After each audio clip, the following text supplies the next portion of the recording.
Hey guys, so I got this Conair hair dryer a while back as a backup hair dryer, and today we're finally going to open it. This hair dryer is 1875 watts and comes with different heat settings as well as a cool function. So let's go ahead and open it up so we can get a closer look at it. First thing I see is this little pamphlet with a contact phone number. And here I've opened up the pamphlet and it has some instructions on how to use the hair dryer. It even has a picture of the hair dryer telling us what all the parts and buttons do.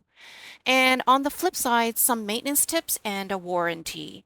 All right, so here are all the stuff you get. Take a look at how long that power cord is. I'll unwrap each item and then I'll come back to show you all the pieces. So here's the actual hair dryer, and the first thing I notice is the blue cool button.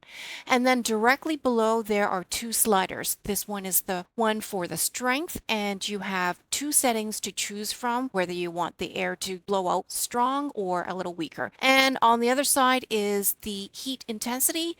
You can set it to low, medium, or high. And here's the filter, which I like to remove and clean out every once in a while.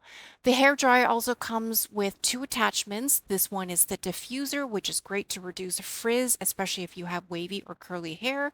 And here's the second attachment, which is what I usually use for targeted drying. And as a bonus, they also include a comb and a brush. These are pretty lightweight though, so I probably won't use them. But in a follow-up video, I'll come back to show you the hair dryer in action.